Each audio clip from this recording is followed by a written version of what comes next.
Hello and welcome out there today. It is November 11th, and I actually tried doing this recording earlier this morning, but unfortunately I had some glitching with my camera, so I'm going to try it all over again.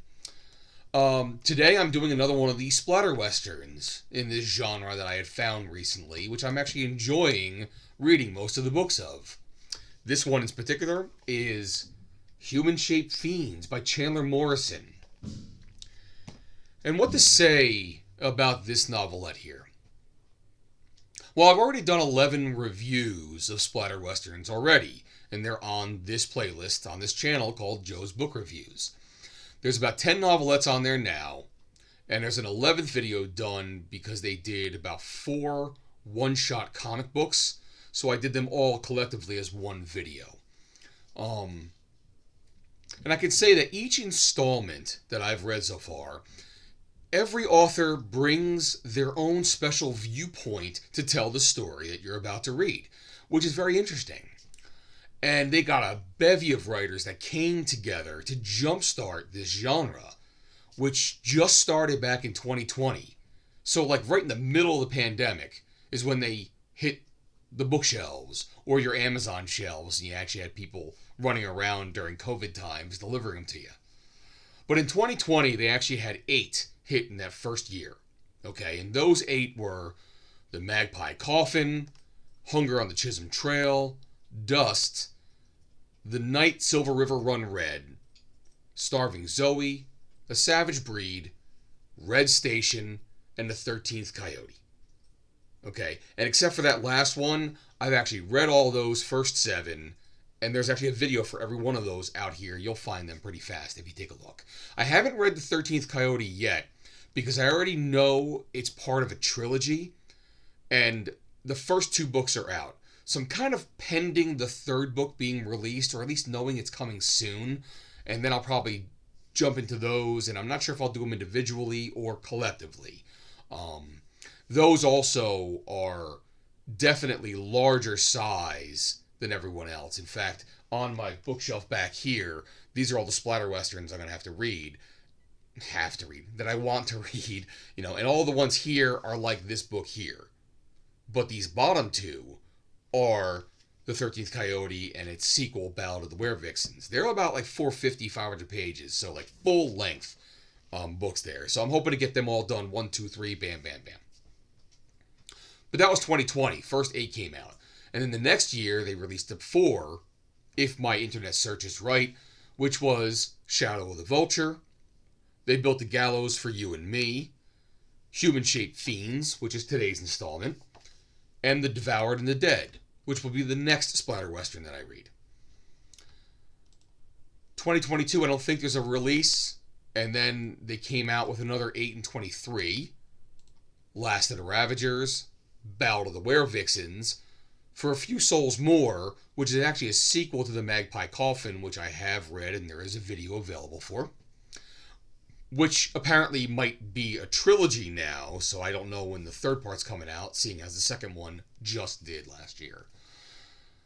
Cruel Angels Past Sundown, How the Skin Sheds, No Guilt of Bloodshed, All of Your Dreams Will Come True When You're Dead, and Here Comes the Sun. And so far as I'm aware, this year, 3 dropped, and even recently they've dropped, and that was Mayhem Sam, Sing Me a Death Song, yeah, and Hell's Cargo. And I actually have those currently on my Amazon wish list, and they'll be picked up soon enough. Although, with a birthday later this month, they might be picked up for me sooner than I think. And then there was those 4 comic books I told you about, which came out monthly from October 23 through January 24. So, in total, I think it's about 23 books have been released with 4 comic books. I've read the 4 comic books, I've read 10, and now this one I finished yesterday is the 11th. So just under half of the novelettes have I read. And I haven't gone through any effort to try to rank them from best to worst. I know it's a thing that people do nowadays. I just have no need to even attempt, like, what book, which one's number 5 and which is number 6, and try to put it together. I know which ones I like the best and which ones I like the worst. my intention is to not have what I do here that you're listening to now be a let me shit on books for you. This isn't some Ask Mojo list.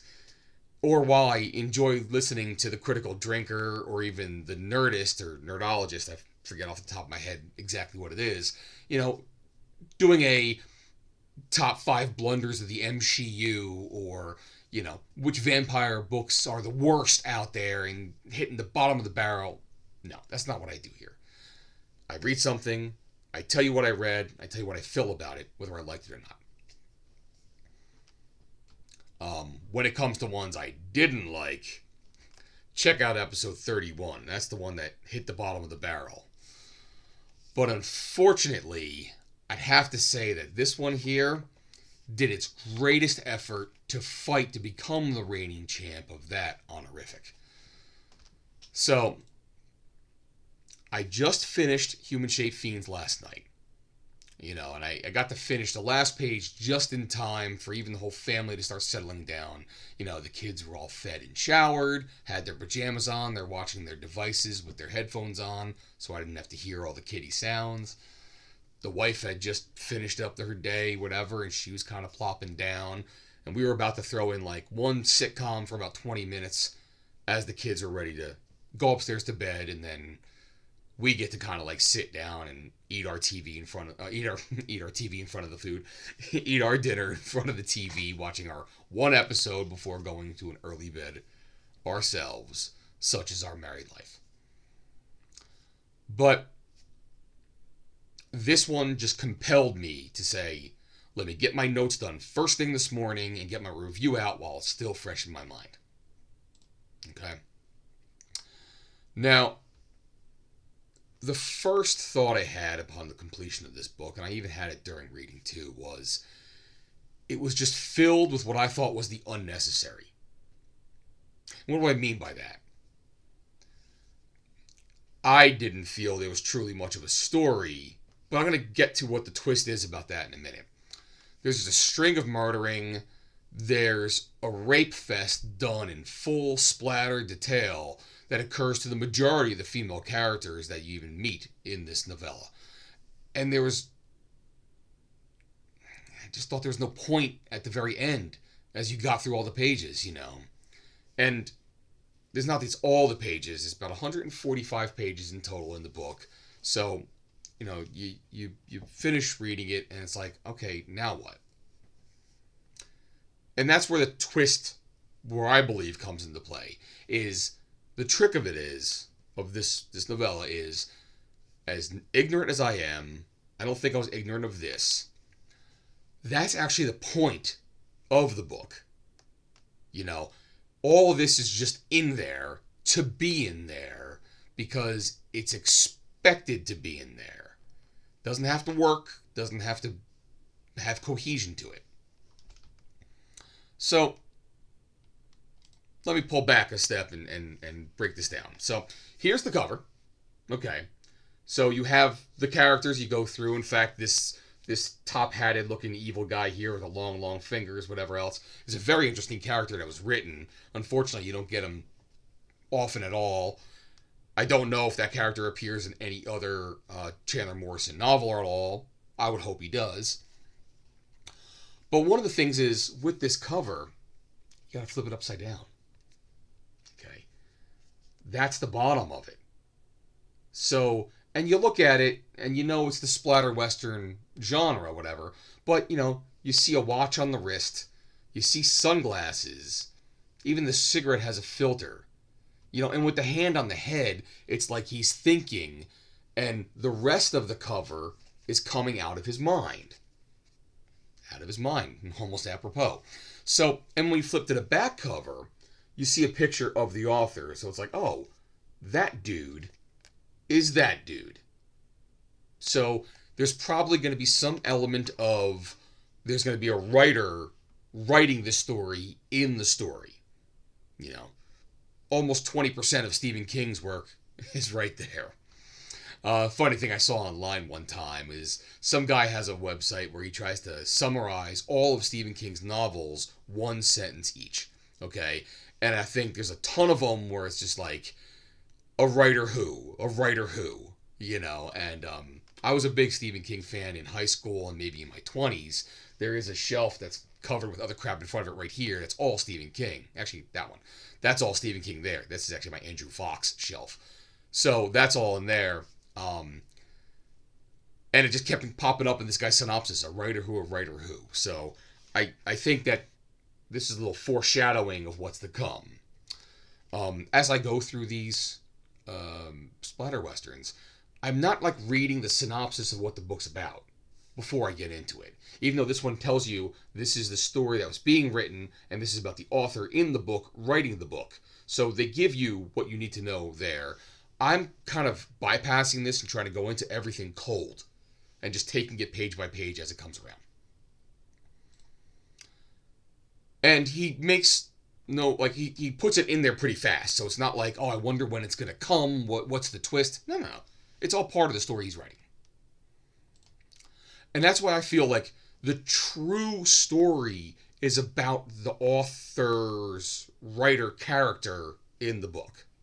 Because in the book, the writer character is contracted by Death's Head Press, who is the company that does make these books, to write a Western, which he doesn't do, but he does his own level of horror stuff or whatever. I'll jump to one side for a second, by the way. I'm not familiar with Chandler Morrison. These books are kind of like my first real jaunt into like this type of horror or splatter or whatever you want to call it. There's millions of books out there and thousands of writers. Just haven't crossed his path yet. And so this novella here is my introduction to the man. And I come from a place, so I'm unfamiliar with any of his other work, so I don't have any history to say, oh, he's this part of the genre or this part of the spectrum. I can expect this to be more of the same or maybe just slightly up or down from it. So I have no works to compare to up here in my mind, which is essentially the case I do with all the splatter westerns. So a lot of the authors that I'm reading are all brand new to me as I go along. So let me jump back now. So in the very first interlude, you have him like stepping away from the keyboard, having these little mental struggles. But he's like, hey, something? Not a bad first chapter. I'm off to a good start. Maybe I can actually finish this one, even though I'm already past the deadline. This has already been due. I'm just having a little problem here, trying to catch my rhythm.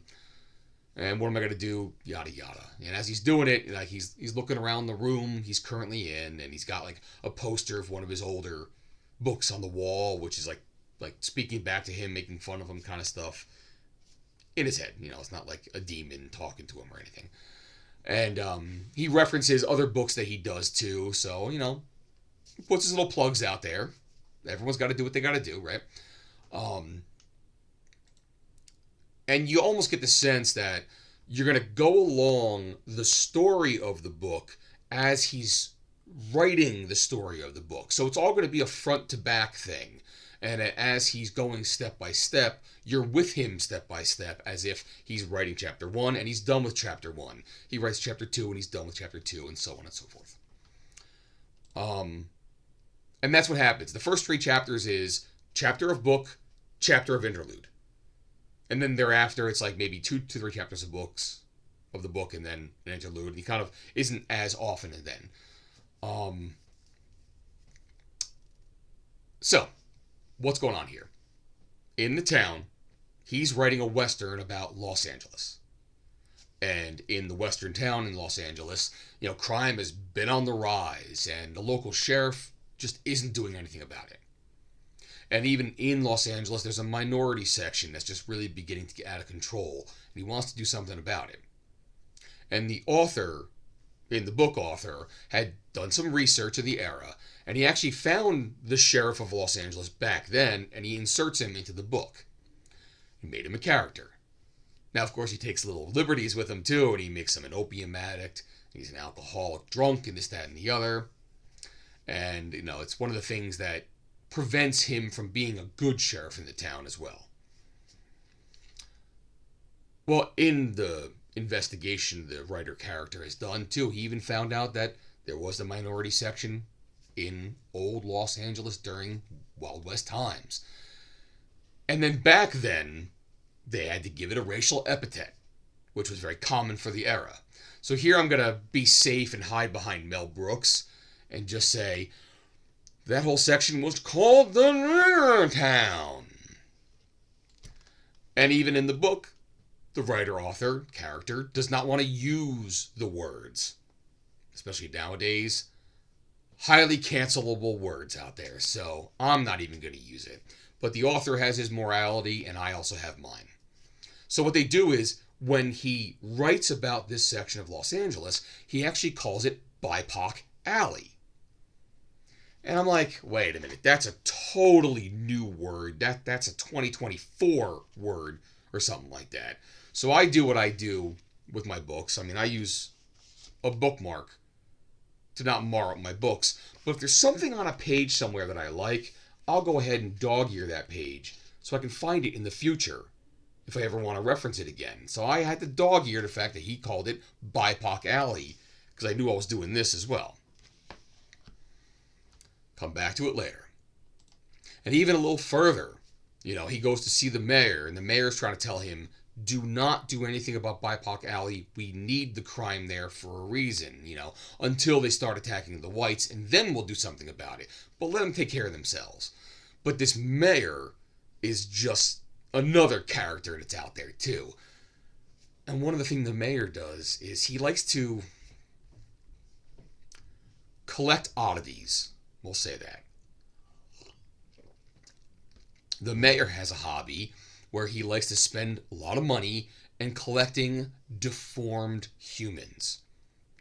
Whether you want to call them, using old terminology, mongoloids or freaks, abominations, whatever floats your boat kind of thing. But this character does that. And the reason why? Sex. He likes these creatures to fuck him. Or he himself will do it to them if they'll allow him. So, and by the way, gender is not a concept for the mayor. He just wants the physical gratifications to receive or to give. So, he just wants it.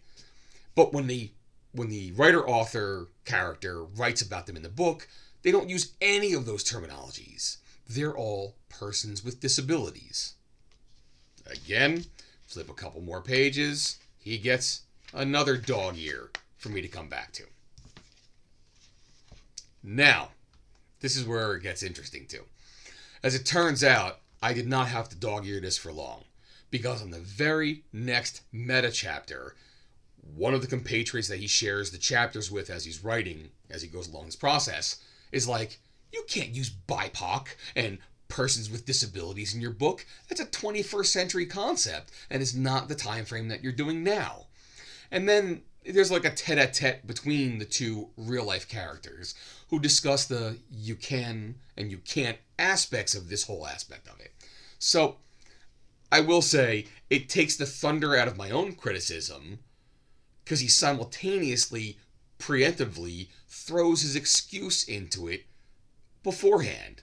So, I'll laugh at that, because it's like, touché, Monsieur Morrison. He's got himself a little in-universe no prize. He's a writer that's using wrong terminology, and he's doing it on purpose because he's intentionally being nonsensical. And I say intentionally. It's not like someone can accidentally write a chapter, He's done it intentionally as my character writer thinks these things, and that's what he would do. So, jumping back to the aside I mentioned before about not being familiar with Chandler Morrison, and I'm not familiar with him, but there's a weight of the world that he throws on his writer character's shoulders about writing new work, because he thinks in a certain way. And part of what he's doing here is he's like, I don't want to take any bad stereotypes and purvey them in today's contemporary writing, so I'm going to fix it. And maybe I can fix it. And that's why he does what he does. But in the meantime, he has the other flip side of the authorship, so to speak, because one of the ways that he is thinking while writing this book within the book is that he's burdened by his fan base. Okay? He's literally writing what he believes they want him to write about. So now the author is no longer just an author of his own works. He's almost become the product. So now he has to write what he thinks must appease the masses. It almost equates in my mind to like an M. Night Shyamalan. So, I mean, he first did The Sixth Sense, and he gave you a twist at the end. And then he did Unbreakable, where he had his own twist ending there. So then M. Night Shyamalan becomes the twist man. And now everyone thinks that every movie he has that comes out has to have a twist. And if it doesn't, they don't like the movie. So it's like, does he now have to have a twist for the sake of having a twist?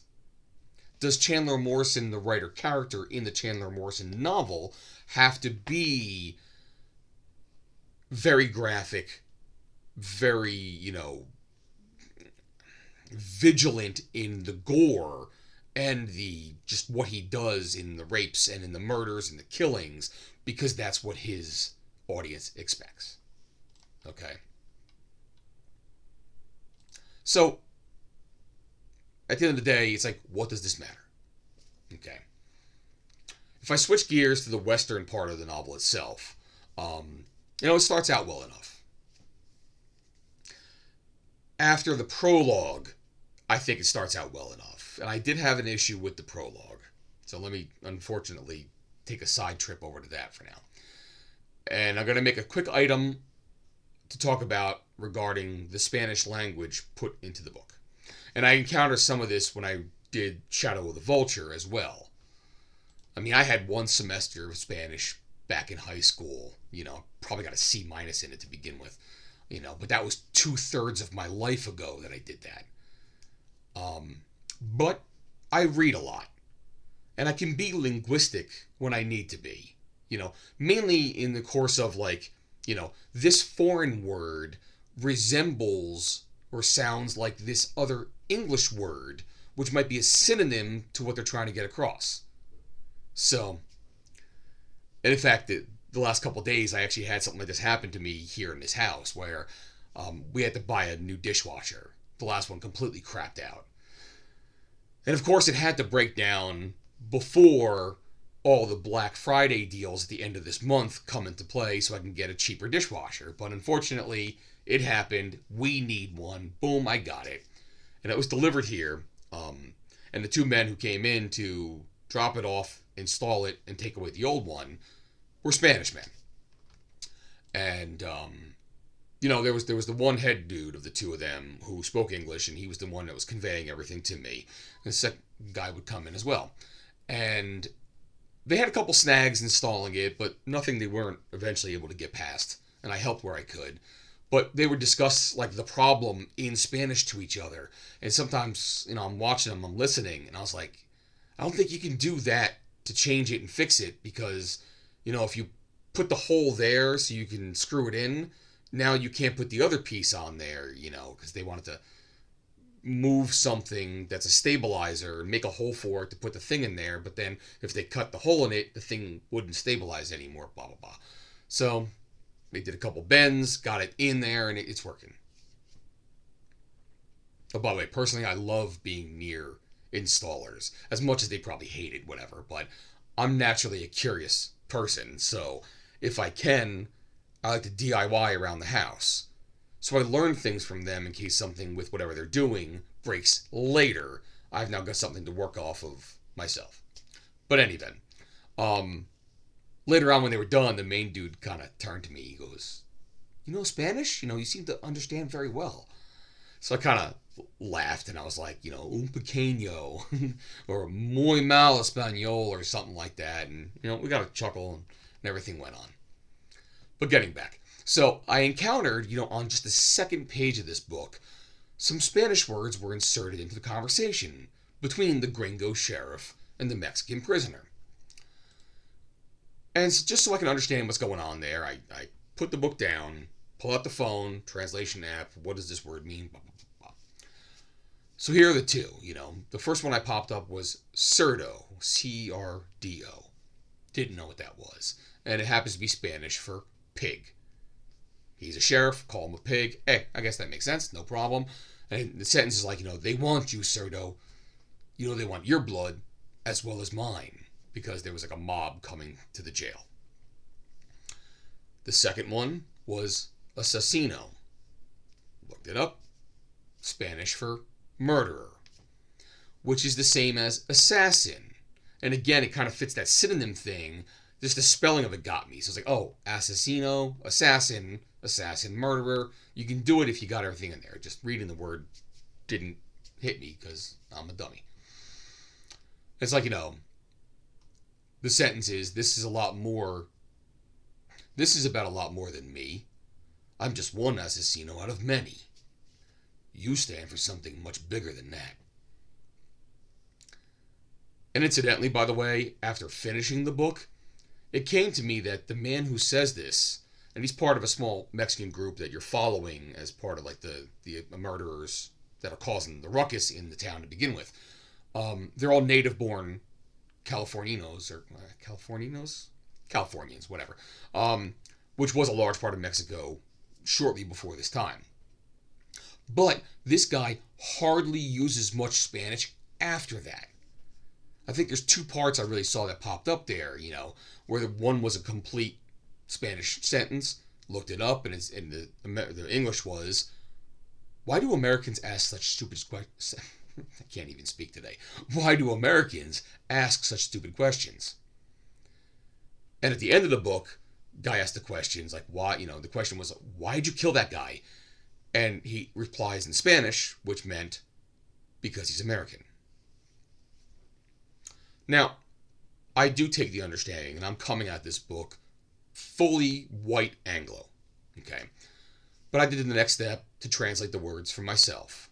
I wasn't expecting to see it in Spanish and then have someone turn to someone else, say, hey, what did he say? And then to do it that way. So I went and looked out my own. But the way it was put from the get-go was like there was a Mexican word put on what wasn't Mexican words before that. So in my mind, it was like reading someone quoting Shakespeare or whatever, and the guy actually saying the words, whether 'tis nobler in the mind to suffer the slings and arrows of outrageous fortune, or to take arms against a sea of troubles. Eh, cabron? It was like diametrically opposing to my ear and my mind, so, but then again, what do I know? Moving on. So, after the prologue, you get, a Mexican kid's come upon a man and his son, and the son hides. The man talks to the kid, boom, he's murdered. Graphic, splatter, par for the course. Son goes to the sheriff and reports it. You get some background on the sheriff, on the town, on the whore he loves, and a little of the uselessness end of the sheriff is all introduced here. And then the Mexican kids go further on with their escapades, and they do a massacre at a saloon. And again, graphic, splatter, par for the course. With just a touch of rape added on kind of like the off-screen. Then you get into that whole mayor with the disability, people with disabilities thing, and it adds in the little freaky kinky and such, and you hear more about the evils of Los Angeles. There's even an aside here about the original son who got away. And, well, I'm going to try to put on my not spoil things hat if I can, because I'm trying not to do that so far. But let's just say the son on the home front, now that daddy's dead, there's a lot more graphic details there. A lot of things pop up. Very, very detailed. But the thing is, and I'm kind of building to this overall, is there was just a subplot section here that really doesn't have a goal. You know, it adds more disgusting in the pages, which, as I alluded to above twice now, seems to be the reason for the book. You read evil, disgusting, gore, savage, bloody rape. But that's like the purpose of the pages. Not to tell a story, but just to get it into the page. So this son's home life with mom, and there's a brother involved. It just continues that. And it goes even further. I mean, this bounty hunter kind of comes to town, like the mayor called him in to do what the sheriff can't. And he kind of like takes the lovely whore into a bedroom, and you're filled with that more of the same. It's violence and bloody rape. And it just kind of like comes out of nowhere. Later on, a different woman is raped and beaten, and she's sent out into the desert naked and soiled. And she comes across an Indian encampment at dawn, and she like is parched and she can't speak, and she's like twitching. She was freezing all night long, and now the sun's coming up and now it's baking her or whatever else. But two women come out of a teepee, and they're very curious about her, and they're talking to her in a language she can't understand, and they come close to her, and they touch her skin, they prod her skin, and they caress her long hair, examine her teeth. And then, of course, they go right into a medical exam, and something that a gynecologist would be in prison for. Or a proctologist, too. And then it's back to the gore and the rape again. And it's not so much the whole, like, oh my god, this is disgusting. But like I said, I think all of this was the point. And it comes about in ways that it's just thrown in there, And at a certain point, I'm sure there's an attitude, even reading this, that says, oh, well, these things wouldn't happen. And then there's a counterpoint that can come on the other side of this saying, oh, no. These things do happen. I'm just too well sheltered to understand this. As, this is something that does go on in the world. To it, I would say, there's a difference between human sex trafficking and the offenses, that people have endured. To a man just walks into a bar and he inspects the woman as meat, and he goes and he does what he does, and then he goes back downstairs and pays the proprietor a cleaning bill, but then sits with him and has a calm dinner. Oh, and then after that, he walks down the road to a church, during Mass, and all the people are there, and he walks up to a nun in the front row and just takes her on the altar in front of everyone, and includes a knife while he's doing this.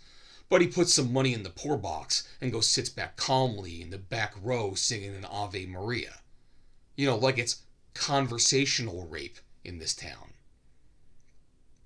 So it's just like this out in left field aspect of it that I'm going to add it to the pages because it's what my writer character expects that his audience expects him to put in the pages.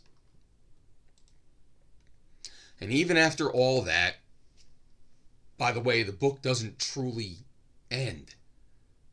There's a finish to the pages, but like the lead-in, there's just nothing to write home about. So, on this one,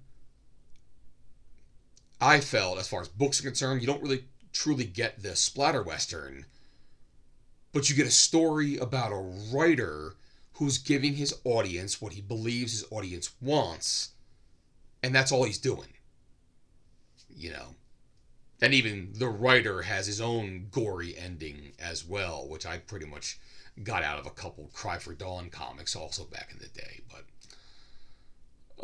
something, I think at the end of the day, I'm done with this. I'm just moving on. I throw this one very low in the likability scale for me. But I'll just move on to the next installment. All right? I'm going to leave it here.